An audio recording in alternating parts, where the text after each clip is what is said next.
Desde este mayo, los más de 9 millones de empleados de la Federación, de los estados y de los municipios, de los tres poderes, legislativo, judicial y, por supuesto, ejecutivo, tendrán que rellenar un nuevo formato de declaración patrimonial, que también implica lo fiscal y de intereses y que consta de más de 300 cláusulas. 3 de 3 y Declaranet a partir de mayo de 2020. De eso vamos a hablar aquí en Juzgue Usted.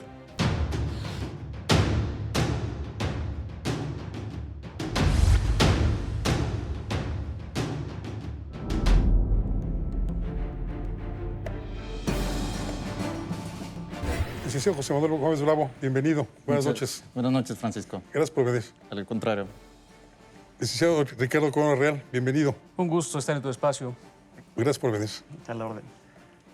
La iniciativa 3 de 3, la declaración 3 de 3, nace a partir de un consenso ciudadano de que hacía falta que los funcionarios públicos declarasen no solamente cuántos bienes tenían, tal y como se venía aplicando de unos años a la fecha en la llamada declaración patrimonial, sino también que identificaran cuáles eran sus ingresos fiscales, sus declaraciones fiscales y sus posibles conflictos de interés. Hoy, estas dos instancias, Declaranet y 3 de 3, se han conjuntado para que los funcionarios públicos la presenten a partir de mayo. ¿Cuántos funcionarios públicos son susceptibles de presentar esta declaración? Bueno, esta política de rendición de cuentas del servidor público de cara a la ciudadanía, como lo mencionas muy bien, es un contexto en el que no es posible que una fotografía o un video tenga mucho más impacto que una denuncia cuando se ven este tipo de fenómenos. Y en ese marco, la obligación es transversal en todos los poderes, ejecutivo, legislativo, judicial y en los órganos autónomos. Es decir, todo servidor público, a partir de jefe de departamento, tiene que hacer esta declaración amplia y los de menor grado tienen que hacer una especie de declaración breve o reducida.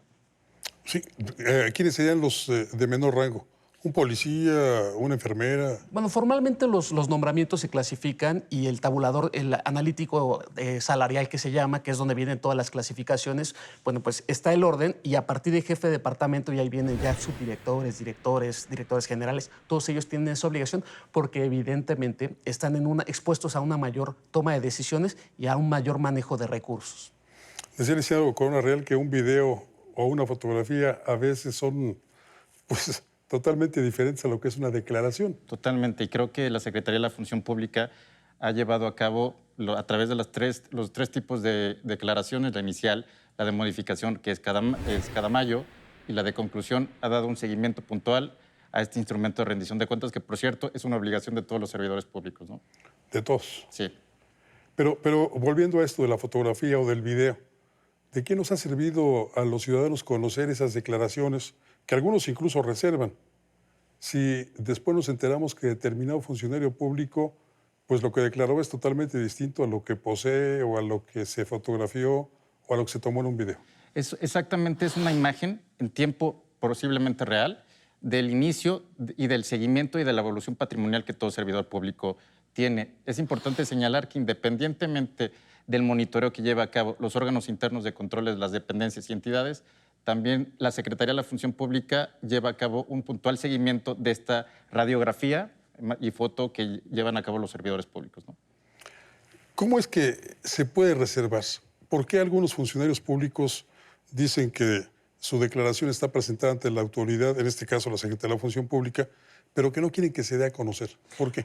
Bueno, ahora que se presentaron los formatos y el instructivo para su llenado, que son más de 300 celdas con datos que tienen que ponerse, que van desde los datos generales hasta puntualmente deudas, qué patrimonio se tiene, es información muy sensible. Y ante ello, en el instructivo vienen criterios para clasificar lo que se llaman datos confidenciales o información sensible, que es la que particularmente a Francisco pueden identificar, y eso pues también puede aminorar algún tipo de riesgo. Eso tiene sentido sí y solo sí pasa por el Comité de Transparencia que van a estar encargados de definir y de aplicar, en su caso, interpretar estos criterios para clasificar la información, para evitar que también se abuse y al final pues sea otra puerta, una entrada a la opacidad.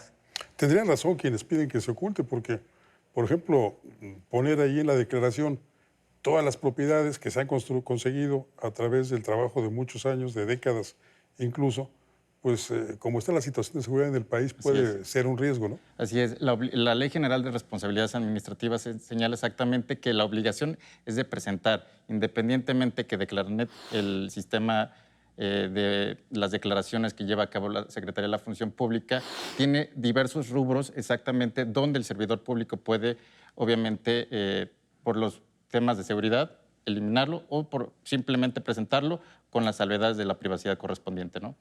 En estas declaraciones generalmente también se incluyen a los familiares más cercanos, la o el cónyuge, los hijos. Dependencia económica. Dependencia económica. Exactamente, y la pareja. Y a partir de eso hay un catálogo donde los mismos criterios que el titular el funcionario, el servidor público que está reportando su ingreso, su informe periódico o su salida, tiene que reinformar también de sus dependientes económicos y de su pareja. Evidentemente por fenómenos como el famoso testaferro, que es el prestanombres, que es susceptible a cubrir esta parte patrimonial. Pero vayamos al caso. No hay quienes cometen los ilícitos contra el patrimonio público y no ponen los bienes a nombre de sus familiares o de sus dependientes económicos. Lo ponen a nombre de amigos o conocidos.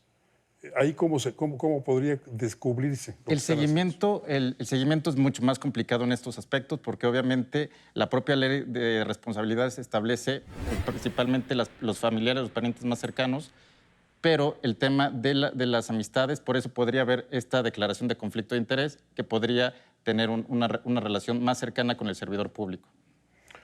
¿Qué no habría que incluir también a los compadres? Bueno, ese tema es muy importante para el tema de las licitaciones, por ejemplo, cuando los tres compadres se invitan a una licitación, ¿no? ¿Qué pasa ahí en la declaración de conflicto de interés? Todo lo relativo a la posible intromisión, participación, decisión, lo que sea que tenga el titular que está declarando y que tenga que ver con alguna empresa, qué beneficios tiene económicos, o sea, cualquier cosa se tiene que declarar también. Y esto es importante también, Francisco, porque esta declaración es un insumo de información. Ojo aquí, la calidad de las decisiones, de la toma de decisiones que tenga cualquier autoridad depende de la calidad de información que tenga a la mano. Y este mecanismo es un generador de información para un momento específico en el seguimiento de esta evolución patrimonial, que es mucho de la fotografía que mencionábamos al principio. ¿Quién supervisa que lo que se dice ahí sea cierto? Es la declaración de inicio, se tiene una vez en el cargo, empleo, cargo, comisión, cualquier servidor público tiene 60 días naturales para presentarla y la veracidad del contenido de la misma es una obligación por parte del servidor público que la declara.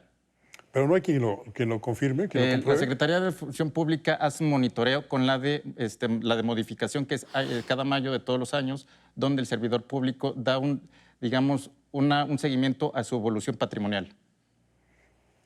Yo insisto, no hay quien confirme la veracidad de las declaraciones. Lo que mencionas, Francisco, es un reto enorme que está del tamaño del Sistema Nacional Anticorrupción, donde hay varios componentes y que se tienen que cruzar datos. Hay otros países donde se hacen cruces de información entre los bancos, las autoridades de control, las secretarías de función pública o equivalentes, privados, y en función de eso se cruza la información y se verifica la veracidad. ¿Qué pasaría en ese caso? Pues que si no es veraz la información, se abre un proceso de responsabilidades en el cual se hace la investigación correspondiente. Ese deber ser pasa en algunos otros lugares. Yo creo que este sería parte del contenido aspiracional que buscaría madurar este proceso y estas herramientas de rendición de cuentas. ¿Cuánto tiempo tiene este sistema de 3 de 3 en funcionamiento? Bueno, la iniciativa es de 2016, son 3 años y a los 3 años surge, esto fue en septiembre, a finales de septiembre, que se publicó en el Diario Oficial el formato final después de algunos cambios, que fue un ejercicio interesante porque Función Pública, el Comité Coordinador del Sistema,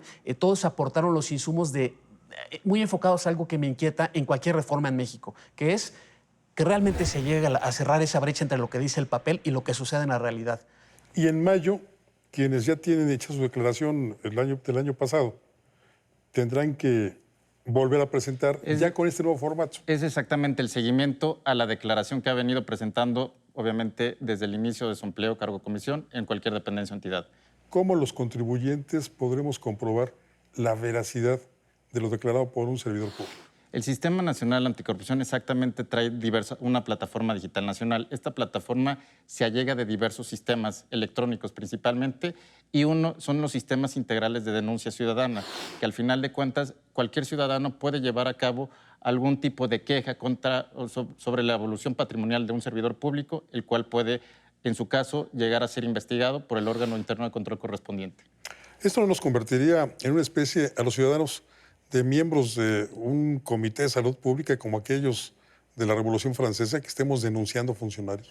Yo creo que antes de la denuncia, Francisco, la denuncia ya es una consecuencia de un problema que estamos viendo.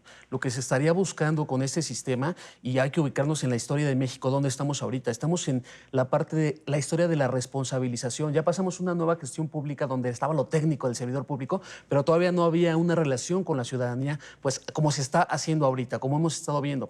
Entonces, en este contexto es importante contar con estas herramientas para poder, ahora sí como mencionas, como destinatario final ciudadano de todo el servicio público que hay en cualquier lugar, tener las herramientas para exigir esa rendición de cuentas y legitimar ese quehacer gubernamental. Me parece que es esa pieza fundamental. Ahora bien, si hay algún problema, alguna denuncia o algún fenómeno que puede ser o no ser, pero si tienes el cauce adecuado para hacer la denuncia, verificar o sancionar en su caso, bueno, también que se cumpla. Y me parece que esa es la parte interesante del proceso de maduración que hay en este fortalecimiento de herramientas ciudadanas. Entonces, ¿qué hacemos ante casos de corrupción? ¿Nos quedamos nada más con el papelito de la declaración 3 de 3 de Claranet? Nada más que nos quedamos con eso y pensamos que sí se está combatiendo la corrupción. Los mecanismos ahí están. Creo que el Sistema Nacional Anticorrupción obviamente es un primer paso para el combate efectivo. Si no tuviéramos el sistema hoy en día, creo que seguiríamos peor de lo que la percepción y que nuestros propios índices nos señalan en este tema. Independientemente de ello, creo que sí es importante que todos los factores, porque la corrupción siempre se ve como al servidor público, pero exactamente la ciudadanía es la que puede llegar a fomentar esto. Independientemente que los mecanismos están de combate, también hoy en día la ciudadanía es un miembro activo y debe de ser eficaz en el combate. No solamente un discurso del servidor público, sino también un discurso de la ciudadanía correspondiente, ¿no? Hechos. Hechos. Hechos es lo que queremos. Así es. Licenciado, gracias por estar esta noche Gracias, con nosotros. Francisco. Licenciado Conarrel, gracias por estar aquí. Un gusto. Buenas noches. Empatar la declaración que se presenta ante la Secretaría de la Función Pública con la llamada 3 de 3 es un pequeño avance en la lucha contra la corrupción en la que se ha embarcado el Ejecutivo Federal. De eso platicamos esta noche con los expertos, pero lo que nos interesa, como siempre, es que juzgue usted. Soy Francisco Rodríguez, le agradezco su atención. Lo invito a que nos reencontremos aquí la próxima semana. Mientras tanto, le deseo, como siempre, buenas gracias y muchas noches.